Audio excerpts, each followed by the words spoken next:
is said to be a convex set if the line segment joining any 2 points belong to that set. If it is happened, then we can say the set is a convex set.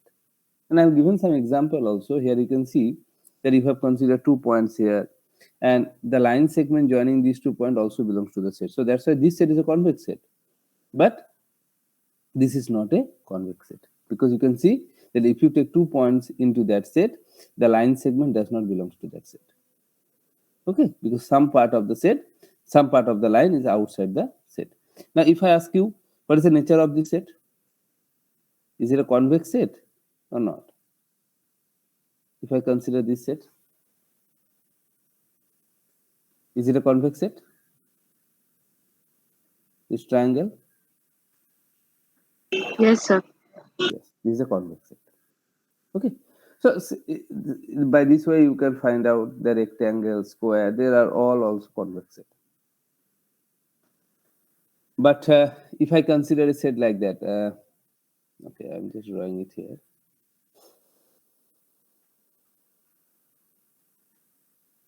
Is this set is a convex set? No, sir. That means basically I'm considering a disk. Okay, this is not a convex set. Good. Now, convex function. What is a convex function?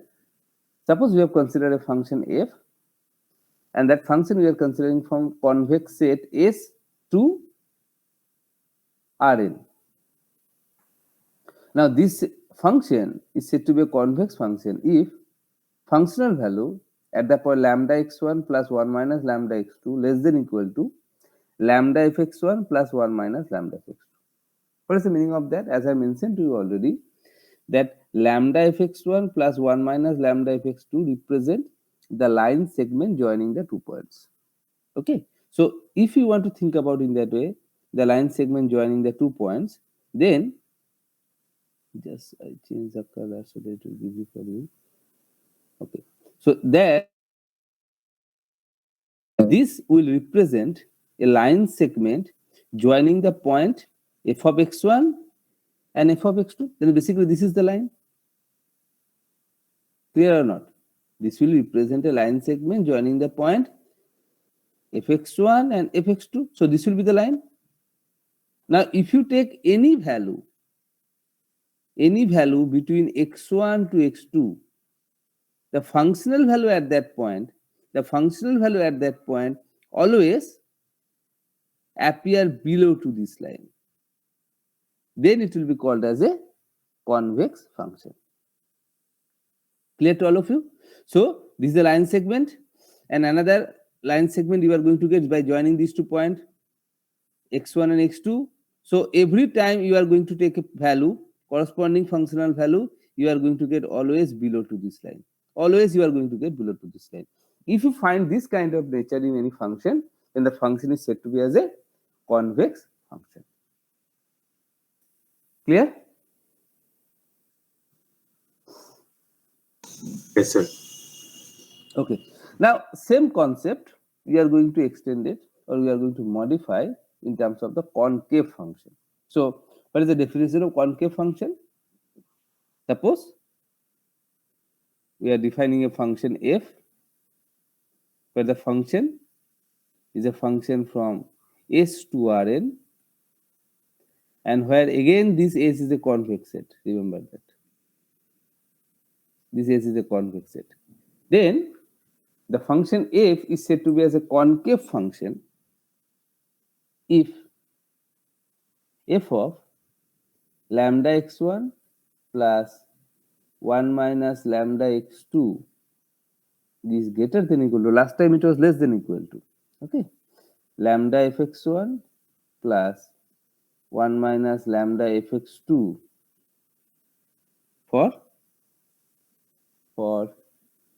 all x1, x2 belongs to S, and same lambda belongs to 0, 1. Clear? And lambda belongs to 0, 1. Okay. So now, how you are going to deal with that? So let's try to understand, as we have visualized last time as well,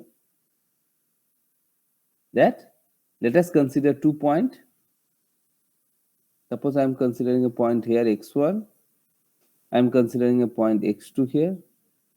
So x1 lambda f x1 plus 1 minus lambda f x2 will give us the line segment joining these 2 points. So this will give you fx1 corresponding, this will come as f of x2.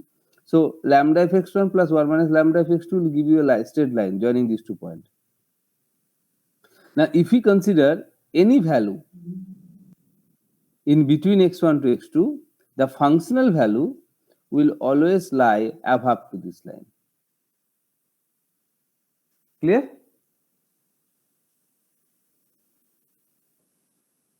Okay. So if you find this kind of nature in a function, that function will be called as concave function. Now some function may be there as well, that which is neither concave nor convex. You can take this example here actually. Suppose I am considering a point x1 here. Suppose I am considering a point x2 here. Then lambda fx1 plus 1 minus lambda fx1 plus 1 minus lambda fx2 give you a straight line, a line segment joining these 2 points, right? You can see for some point you are going to get the functional value below to this line. For some point you are going to get the functional value above to this line. So that's why you cannot get any conclusion like the concave function or the convex function. So that's why this is neither convex nor concave. Okay.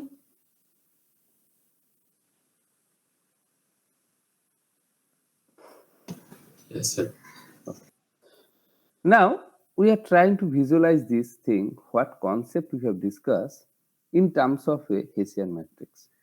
And why it is required? Because every time it will be not possible to plot the function, or it will be difficult to plot the function. So that's why we need a mathematical representation to identify the convex function, concave function, and obviously neither convex nor concave function.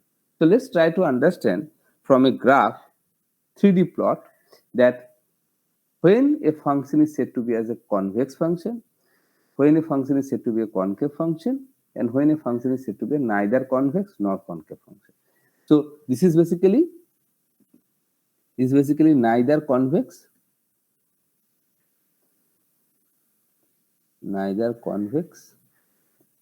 nor concave function.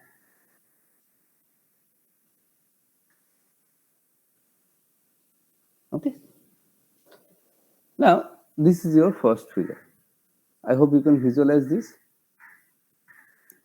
Now tell me, by seeing the figure, what is the nature of this function? Convex function or concave function? Convex. Very good, convex function. Now, if you just see that what is the function? The function is 3x1 square plus 3x2 square. And we have discussed already that this is actually a positive definite quadratic. Right or wrong? Remember positive definite? Yes, sir. Okay. So that means if we try to understand that if a function is a convex function, then the function should be a positive definite quadratic. Similarly, if we are going to find out negative definite, you can see again what is the nature of this function? Nature of this function is Concave. The nature of this function is concave function. And what is the function? Function is minus 2x1 square minus 2x2 square, which is nothing but a negative definite quadratic form. So why I am saying the negative definite quadratic form? There is corresponding Hessian matrix will be negative definite, right or wrong? Corresponding Hessian matrix will be negative definite in that case. And for this case, this is a convex function. This is a convex function, and corresponding Hessian matrix will be H will be what? Positive definite.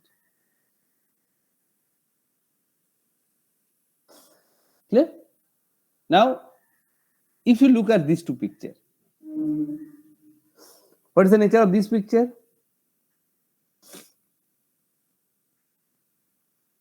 What is the nature of this picture?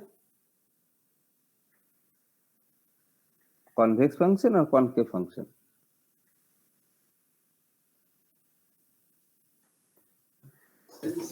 Convex.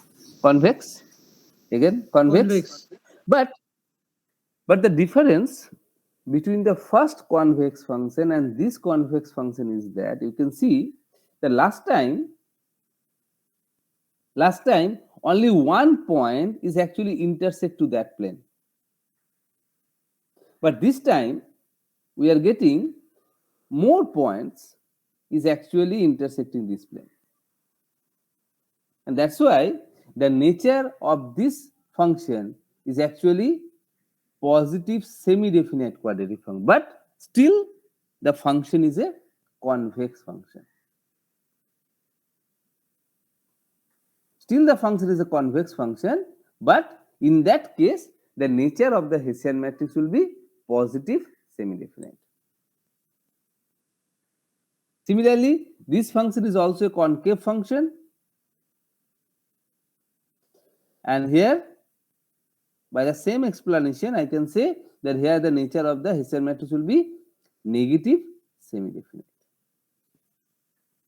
Now let's take another figure to understand where it is going to be neither convex nor concave. You can see this is the figure. It is clearly visible that this function is neither convex nor concave. And also the function what we are going to get, which will be coming as indefinite quadratic form.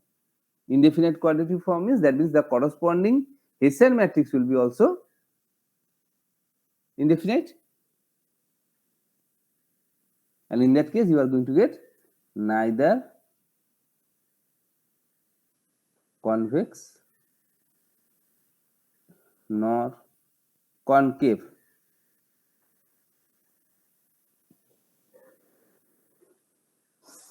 Is it okay? Now the question is that why we are studying this? What is the requirement of studying all those things? Just again go back to the first figure. If I simply ask you without knowing anything about the function, suppose a function is given to you and suppose somebody have asked you that tell me where the function is going to be minimum. Where the function value is going to be minimum. Can you tell me that?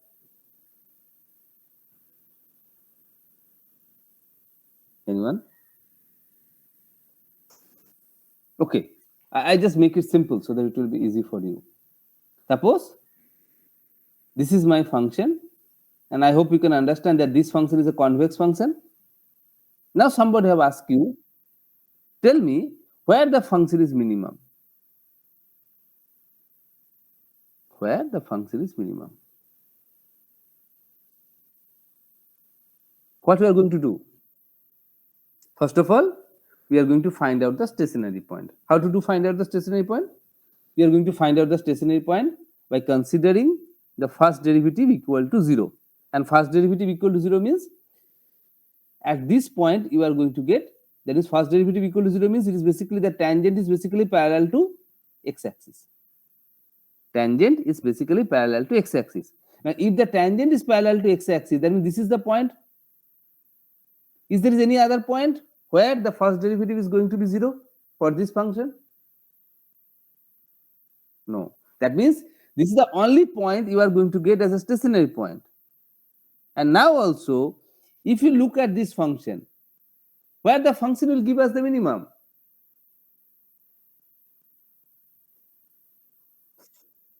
At the stationary point. Exactly, the stationary point itself. Now, just recall what I have mentioned in the local minima and the global minima. What I mentioned? First of all, this is the local minima, no doubt on that. We have proved that this is a local minima.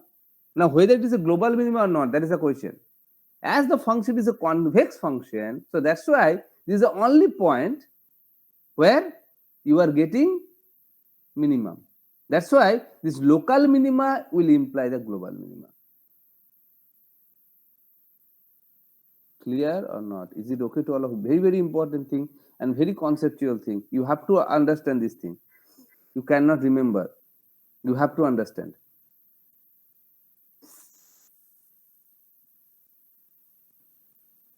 Any question, any doubt if you have, please.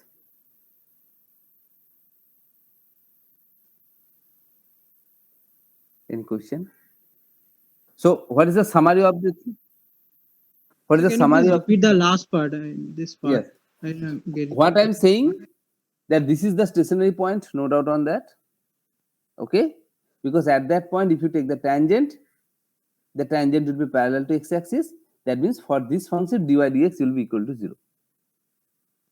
Okay, now this point will give us the minimum also, because if you see the function, you can see this is the only point where you can get the minimum value.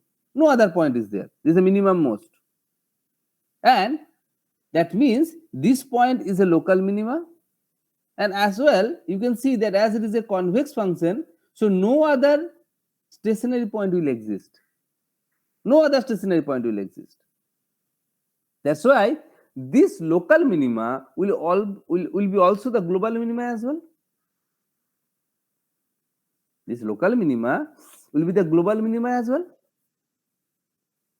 Okay, so that means the summary of the thing what I'm saying, that suppose a convex function you are getting, then you can easily say, after finding the local minima, you can easily say that point is your global minima as well. That means if it is a convex function, then local minima will implies global minima. Same thing happen. Thank you, sir. Same thing happen for the concave function as well. For the concave function, the concept is going to be changed. That here the function is look like that. In that case, if you want to find out the stationary point, you have to take this point to find out the stationary point which is parallel to x-axis. That means this is your stationary point, which is actually your maximum. That means this point is a local maximum, and which is the global one as well, because no other stationary point will exist.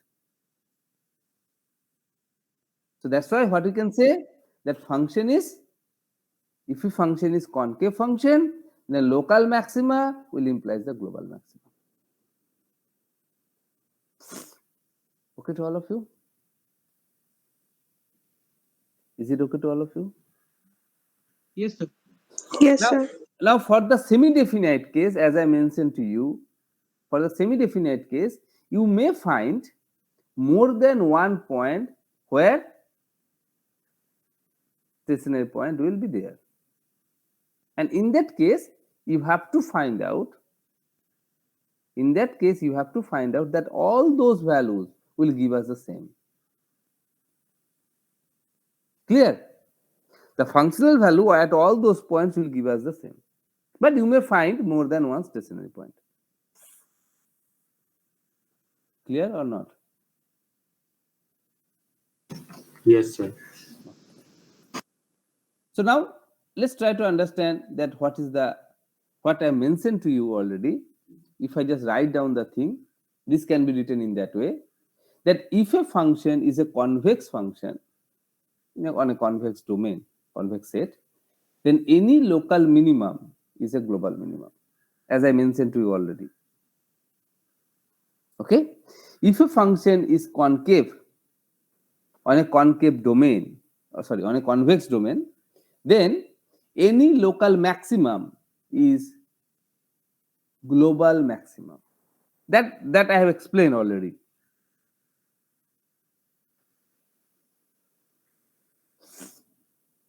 Okay, now the question is that how do you understand that which one is a convex function, which one is a concave function? To understand that, we are going to find out the Hessian matrix. That's why I have given two notes. If Hessian matrix of a function fx is positive semi-definite for every x, then fx is a convex function. Very important thing, is positive semi-definite for every x. That means if it is semi-definite property hold for not for a single point. If it is true for all x, then it is going to be convex function. Similarly, if the Hessian matrix of a function fx is negative semi-definite for every x, then fx is a concave function. Okay, please note it down and just give me one.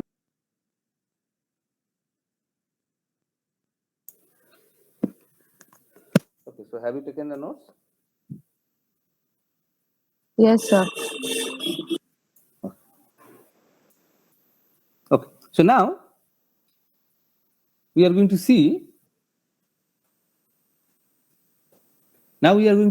that how we can apply this concept to check the function is a convex function or concave function. But what I mentioned to you, please remember one thing, that till now we have find out the nature of the Hessian matrix only for a point to check that whether it is a local minimum or not. But if you want to check it is for a convex function or concave function, you have to find out the nature of the Hessian matrix for every x, not for a single point. Clear? Is it okay? Okay. So now let's take first one. You have to find out the nature of the following functions. First one is f of x1, x2, f of x1 comma x2. Function is a function of two variables, x1 x2 minus x1 square minus x2 square. So what we are going to do, we are going to find out the Hessian matrix first. So Hessian matrix of the function f will be what? Del 2f, del x1 2, del 2f, del x1, del x2, okay, del 2f, del x2, del x1, and del 2f, del x2, 2. Okay, so what are the elements will come? Tell me quickly. Del 2f, del x1 will be what? Minus? Del 2f, del x1, del x2? 1. This is going to be 1 as well. This is going to be minus 2. Yes. Okay. So now what we are going to check? We are going to check whether it is a positive definite or semi-definite or negative definite or negative semi-definite. We are going to check that. So h1 is what? Minus 2, which is less than 0. h2, which is nothing but determinant of h. What is the determinant of h? It's 3, which is greater than 0.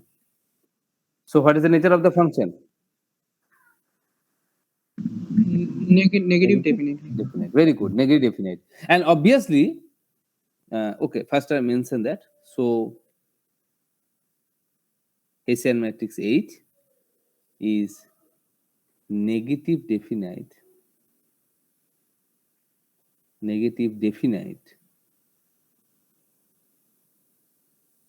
for all x1 comma x2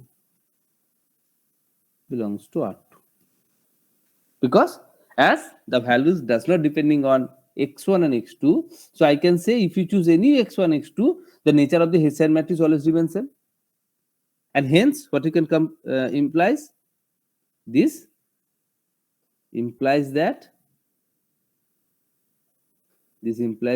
what is the nature of the function? Very good. It implies that f is concave over R2. Any question, any doubt, please ask me, please. Because from now onwards, what are the things we are going to discuss, that will be based on this convex and concave property. So any question, any doubt, if you have, you can ask me, please. And one more thing I can also mention that obviously you have heard about that strictly convex, strictly concave. Have you heard about this kind of concept? That means No, sir.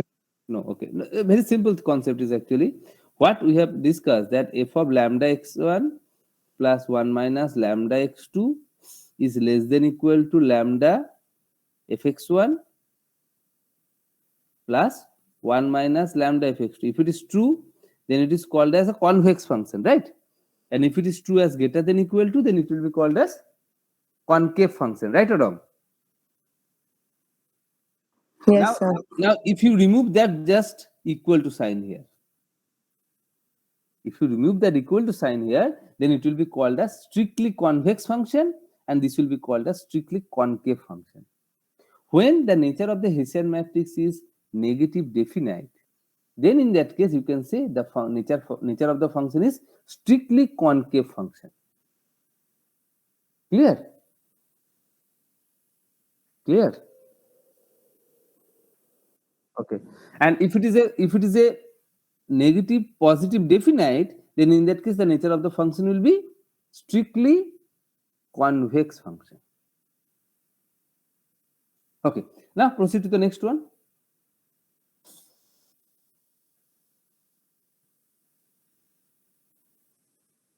Hmm. Hmm. Hmm.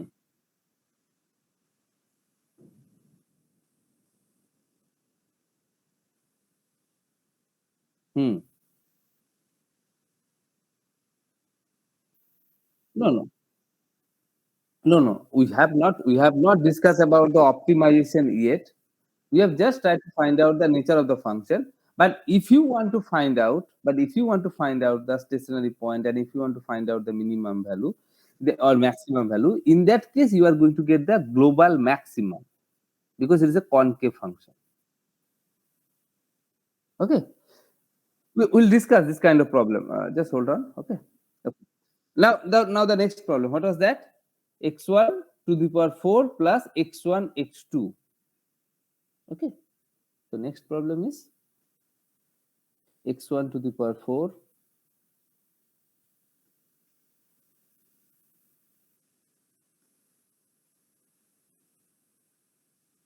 plus x1 x2.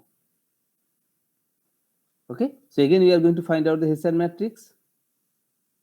Tell me, second order derivative with respect to x1, what will be that?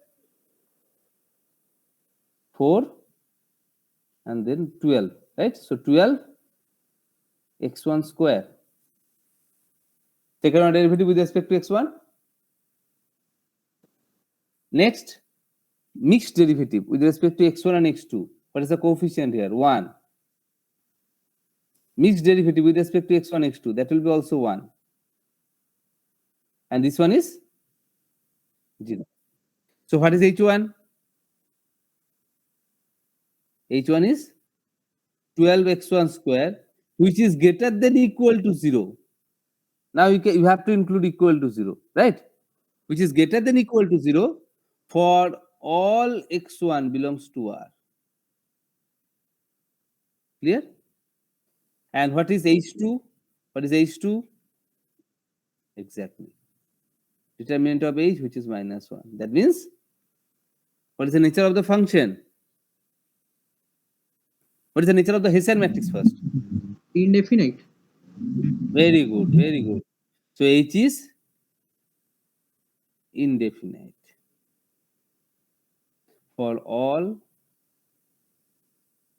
x1, x2 belongs to R2. And this implies that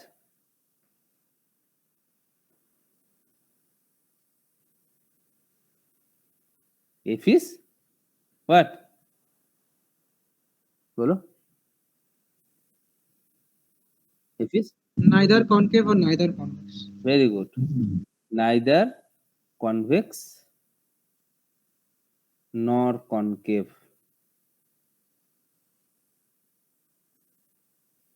Sir, Yes.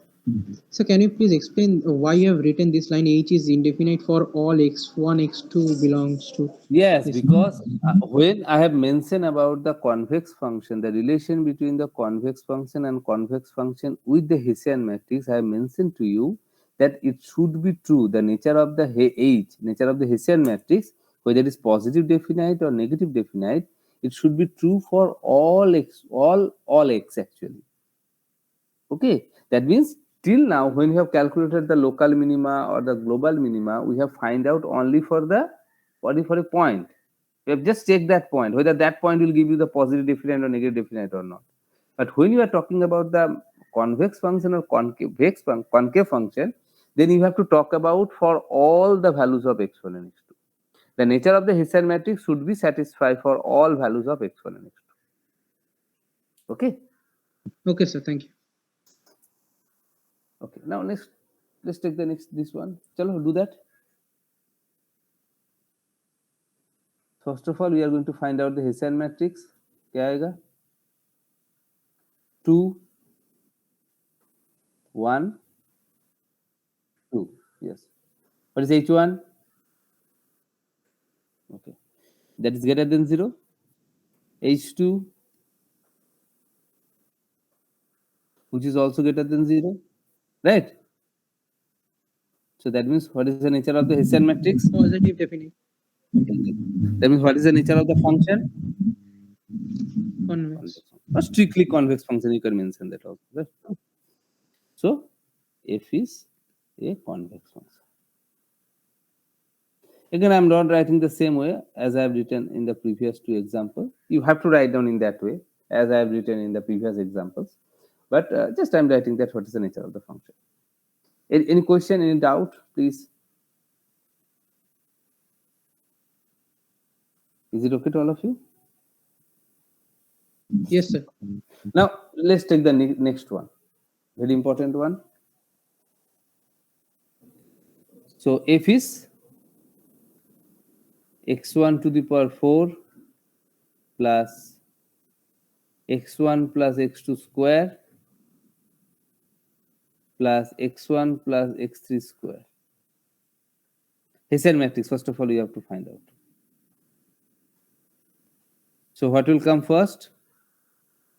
Second order derivative with respect to x1. What is that? Del square f del x1. Yes, del 2f del x1 2. What is that? What is that? What is the answer will come? This will be 12x1 square, right? If you take the second order derivative. And plus, here you are going to get 2x1 and 2 after that. And this one also will give you 2. That means it will be 12x1 square plus 4. Right? Okay.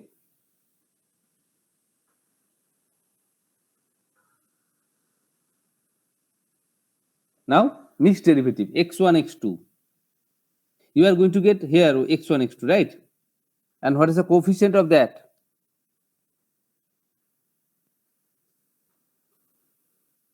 Two. 2. x1, x3. What are you going to get? 2. 2. As this one is 2, so you can easily write down this one as 2. Now, the second order derivative with respect to x2, second order partial derivative. Only one term will come here, x2 square. If you take the derivative twice, what will come? Again?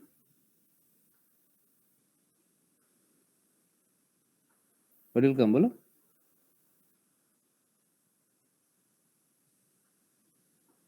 What will be the x2 square, na?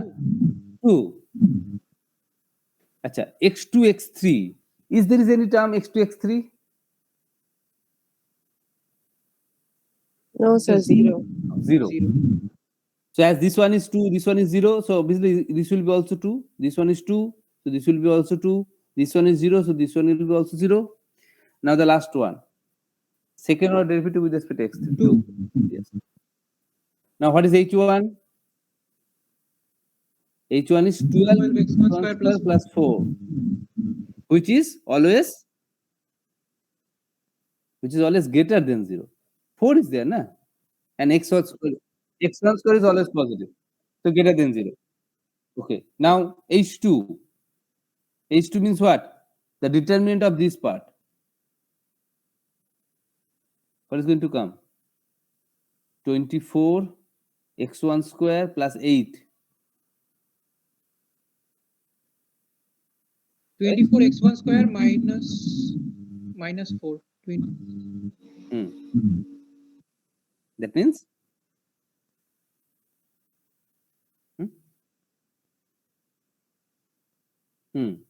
that means 24 x1 square plus 4, which is also greater than 0. Yes. Now H3, which is nothing but determinant of H. Tell me what is coming.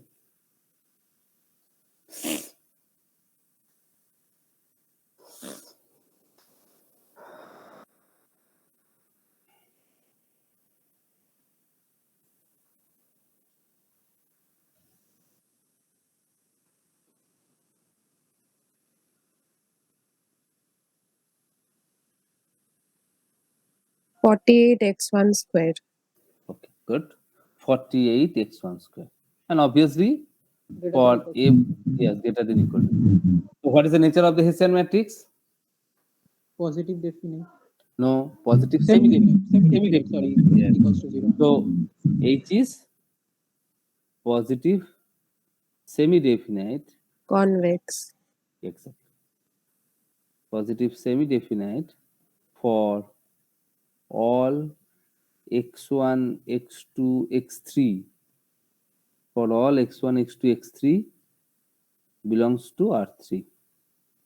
And this implies that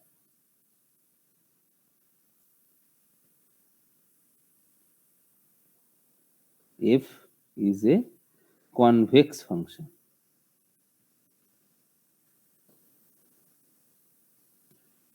Clear to all of you? Yes, sir. Now, just for in this problem, this is not happening. But suppose you are getting H1 as, minus. So suppose you are getting H1 as 12 x1 square minus 4.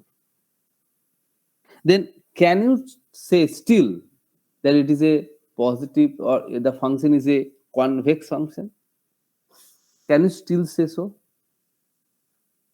If instead of 12 x1 square plus 4, you are getting 12 x1 square minus 4. No, sir. Yes. No. The logic behind is that you have to make sure the nature of the Hessian matrix is going to be true for all x1, x2, x3. That I mentioned to you previously. That means you can see that if you consider x1 as 0, if you take x1 as 0, what you are going to get as h1? Minus 4, which is less than 0. Clear? And if you take x1 as, suppose that 3, in that case you are getting as positive. So that means you cannot make any conclusion about the sign of h1 if it is coming as 12x1 square minus 4. In that case, you cannot say that the function is a convex function. It will be neither convex nor concave function. You cannot make any conclusion about the function. Clear? Sir, Is in it that okay case, to we you? have to write, is it No, you need not to write. No, you need not to write down, because the problem is that if you want to write down anything about, as I mentioned to you also, that is neither convex nor concave function, then also you have to make sure that whether you are getting two different values, that means the property of the negative definite and the positive definite, if they are not satisfying, then you can say only there is neither convex nor concave. But if it is coming as 12x1 square minus 4, you are not sure about that, whether it is going to be positive or whether it is going to be negative, because it is going to vary for different values of x1. So that means for this kind of function, it will be not possible for you to make any comment on global optimum. Clear? You can always think about the local part, but you cannot say anything about the global part. Clear to all of you? Hmm. Hmm, hmm, hmm. No, that's what I'm saying. You cannot write down whether it is greater than 0 or less than 0. You cannot say. And as you cannot say, so that's why you cannot conclude about the Hessian matrix, whether it's going to be positive semi-definite, positive definite, or negative semi-definite for all x1, x2 belongs to R3. No, you cannot. Yes, you cannot say that it is actually indefinite. You cannot make any conclusion about the nature of the Hessian matrix. You cannot make any comment on the nature of the function in such situation. Okay. Sir, actually, we can Yes. can't we define the interval of x1 and say that in this interval it is positive, and Yes. in this interval it's If it is possible to do, you can do that, because okay. I hope you can see that when you are discussing the nature of the function, suppose this kind of function you are getting in this interval, and suppose you are getting this kind of function in this, so you can always break this. In this interval the function is concave, in this interval the function is convex. You can do that, but obviously if the function is a convex function or concave function, that should be true for all region, not for a particular interval. When you are dealing with the convex function or concave function, this should be for all, not for some interval. Is it okay?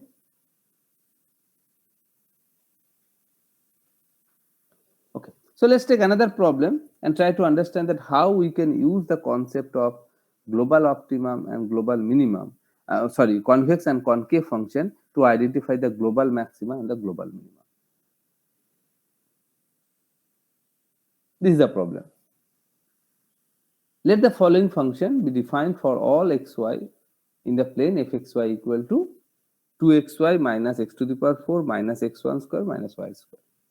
Find the local extremum of f. So local extremum is basically we are trying to find out local maxima and local minima. Let's see. And next question is that identify this extremum as global minimum, maximum, or neither. That means you have to check that whether this local will be the global one or not. Is this question is clear to you? Is this question is clear to you? Yes, sir. Note it down. Yes, sir. Note it down. So to find out the stationary point, so to find out the local minima or the local maxima, you have to find out the stationary point. And how to get the stationary point? You have to find out the gradient of f. You have to find out the gradient of f, right? Gradient of f means it is going to be del f del x, as two variables are there, and del f del y, which will be equal to 0, 0. That is del f del x equal to 0. What is del f del x? Del f del x is what? 2y minus 4x is 4x cube 4x cube minus 2x. minus 2x. minus 2x is equal to 0, right? And del f del y will be equal to 2x minus 2y is equal to 0. Okay, so that means what? X is equal to y.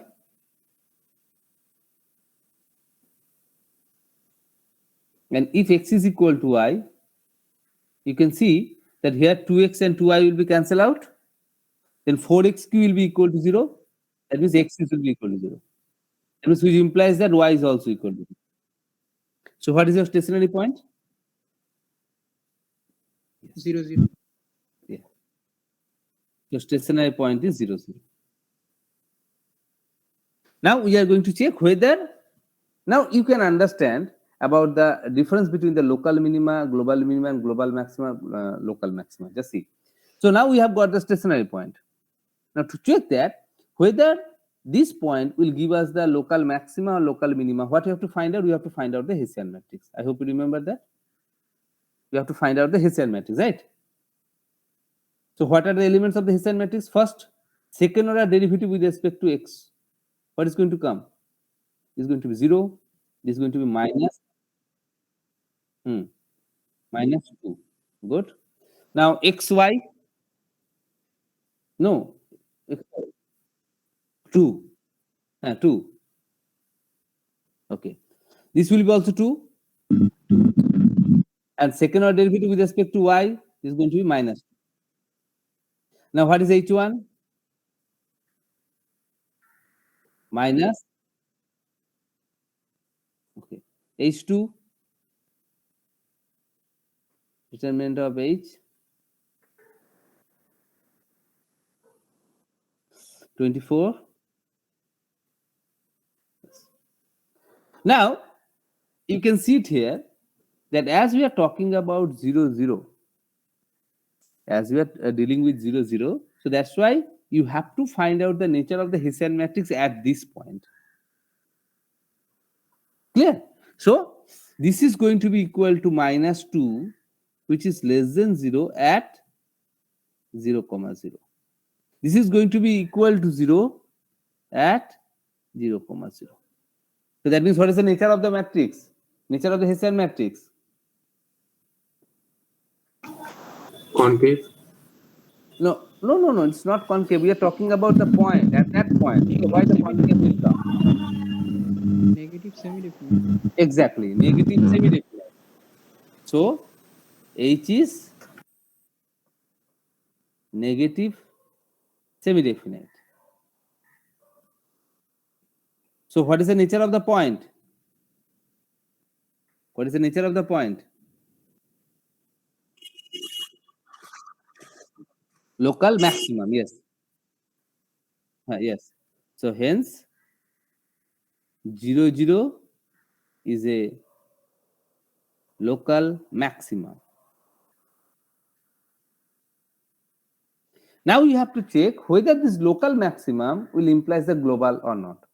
And it's a very simple thing. Already we have find out the Hessian matrix. Last time we have calculated the Hessian matrix at the point 0, 0. And this time we are going to find out the nature of the Hessian matrix for all x.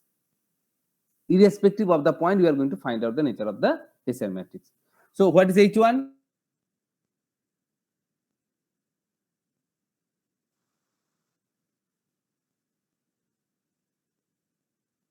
What is H1? Minus 12x square minus, what is that? 12x square minus 2. 2. Now you can also understand from here that irrespective of the point, this is always going to be less.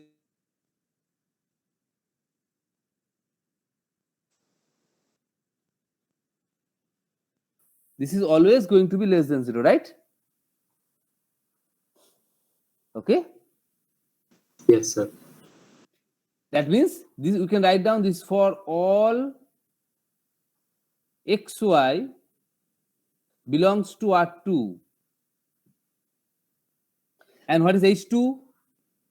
H2 is also the same, 24 x1 square. এই তো থা না? 24 x1 square, which is greater than equal to 0 for all xy belongs to R2. So that means what is the nature of the Hessian matrix? Nature of the Hessian matrix is what? Negative semi-definite. Same? Yes. So H is negative semi-definite.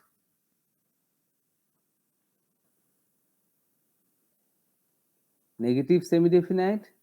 So what is the nature of the function? Thus, f is what? Bolo?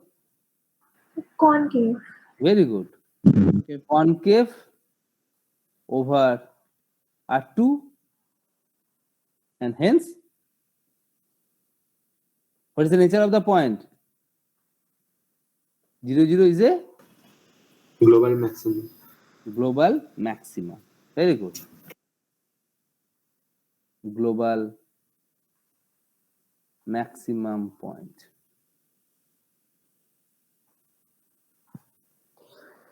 Now, is it clear to you that how we can check whether a local maximum is global maximum or not? Yes, sir. Is it okay to all of you? Yes, sir. Now, till now, we have discussed about the function, or we have deal with the function where the function itself we have to find out the nature, whether it is whether the points will give you the local maxima or local minima or global maximum, global minima. Now, in our next class, we are going to add some constants on those functions, and then we are going to analyze what is the nature of the function, or how to find out the maximum or minimum of those functions. We are going to discuss this part in your next class. Now, the problem here is that, as Devdeep told me, that I hope your lab has been over, right? No lab is there right now, right? No, sir. Okay. So obviously, I can take the class on Monday, but the problem here is that I have to go to college, as your CSC second year, MTech second year classes offline going on, theory classes. So that's why I have to attend that class. And as I'm in the class, it will be not possible for me to take any online class. So that is the problem. I don't know. Let's see what is happening, because this routine may change from 1st December. So let's wait for the 1st December and let's see where the class has been shifted, or it is again go back to the previous slot or not. Okay, what I'm saying? Is it okay what I'm saying? That for this Monday, Yes, sir. it will be not possible for me to take the class, as I have to take the class offline. Offline theory classes is going on. So as I'm going to take that, so it will be not possible for me to take that online class. And the slot is also same. That is the main problem for me. I have the class offline from 12:25, and also I have a class with you from 12:25 on Monday. So it will be not possible for me to take two classes parallelly. So that's why for this Monday the class is not going to be held. Let's see from the 1st December if the new routine has been changed or new routine has been implemented. Then what is the slot, and then I'll inform you that when I'm going to take the class. Okay, to all of you. Yes, sir. So that's it. Thank you very much. In the next class, as I mentioned to you, we are going to discuss about maximum and minima for the constant problem, where the constant has been implemented, and why that constant problem is also required. We are going to discuss that first before going into the mathematical part. That's it. Thank you. Any question, any doubt? If you have, you can ask me, please. So, what is the syllabus? Yes. Okay. First of all, what is the syllabus for your internal exam? As I expect that I am going to meet another 2 classes before your internal exam. So the syllabus is going to be the next part. What I'm going to teach you in your next class. That is a multivariable optimization with equality constant. This one method is there. What we are going to discuss as in your syllabus we have. So we are going to include this part also. I'm going to include this part also into your internal syllabus. Okay.